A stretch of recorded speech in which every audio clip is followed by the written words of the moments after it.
নমস্কাৰ মই জ্যোতিদীপ বৈশ্যই আপোনালোকক স্বাগতম জনাইছো। এই মুহূৰ্তত টাইম 8ৰ দৰ্শকৰ বাবে লৈ আহিছো এটা গুৰুত্বপূৰ্ণ খবৰ আৰু খবৰটো হৈছে যে আজি কেবিনেটৰ তৰফৰ পৰা বিশেষ সিদ্ধান্ত গ্ৰহণ কৰা হৈছে আৰু এই সিদ্ধান্ত অনুসৰি এতিয়া অসমত জিলাৰ সংখ্যা বৃদ্ধি পাইছে, বজালিক পূৰ্ণাংগ জিলালৈ উন্নীত কৰা হৈছে আৰু সেই কথা আনুষ্ঠানিকভাৱে আজি কেবিনেটে অনুমোদন দিছে। এই মুহূৰ্তত সেই ব্ৰেকিং নিউজটো আমি আপোনালোকক জনাই আছো। ৰাজ্যত নতুনকৈ সংযোজন হৈছে এতিয়া বজালি জিলা 33খনৰ পৰিৱৰ্তে এতিয়া 34খনলৈকে জিলাৰ সংখ্যা বৃদ্ধি পাইছে।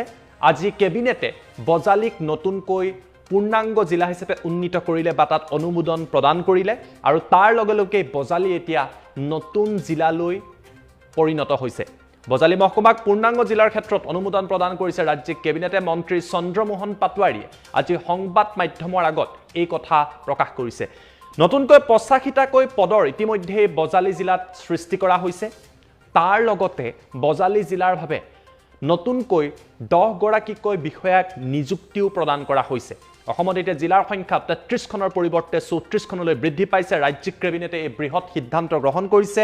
বজালি মহকুমাক পূৰ্ণাংগ জিলালৈ ইতিমধ্যে উন্নীত কৰা হৈছে আৰু এই ক্ষেত্ৰত কেবিনেটে আজি অনুমোদন প্ৰদান কৰিছে।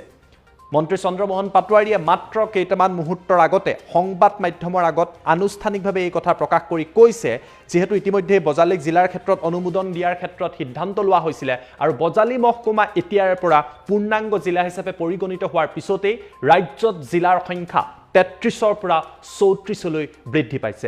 আমাৰ লগত মন্ত্ৰী চন্দ্ৰমোহন পাটোৱাৰীৰ সেই মন্তব্য আছে, সেই মন্তব্য এই মুহূৰ্তত টাইম 8ৰ দৰ্শকক দেখুৱাই লৈছো।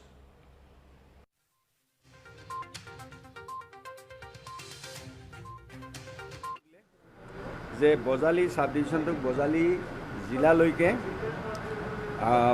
জিলালৈকে উন্নত আগতে কৰা আছিল আৰু যি ফুল ফ্লেজেড জিলা হিচাপে আজি কেবিনেটে এপ্ৰুভ কৰিলে আৰু ফুল ফ্লেজেড জিলা হিচাপে এপ্ৰুভ কৰি 10টা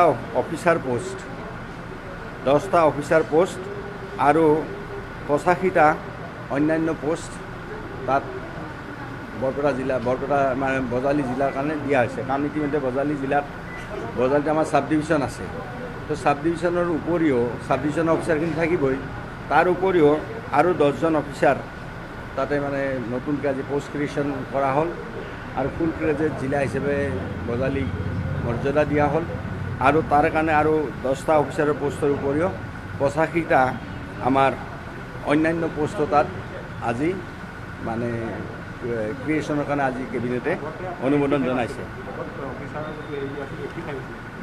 নহয় আগতে মানে কি আছিল, আগতে বজালি সাব ডিভিশন আছে, সাব ডিভিশনতো তাত অফিচাৰ আছে, মেজিষ্ট্ৰেট আছে ইতিমধ্যে, কিন্তু এতিয়া আকৌ নতুনকৈ 10জন অফিচাৰ তাত দিয়া হ'ব।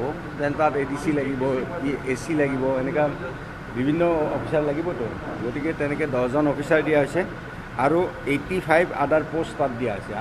জিলা এখন হ'ব লাগিলে অন্য পোষ্টটো লাগিব, কাৰণ সাব ডিভিশ্যনত যিখিনি পোষ্ট আছে এই পোষ্টেৰে জিলাখন হয়তো নচলিব, সেইকাৰণে এইখিনি পোষ্ট ক্ৰিয়েশ্যনৰ সিদ্ধান্ত লোৱা হৈছে আৰু ফুল ফ্লেজেড ডিষ্ট্ৰিক্ট হিচাপে বৰপেটাক মানে বজালিক ফুল ফ্লেজেড ডিষ্ট্ৰিক্ট হিচাপে আজি কেবিনেটে সিদ্ধান্ত লৈছে। ইয়াৰ উপৰিও আমাৰ আজি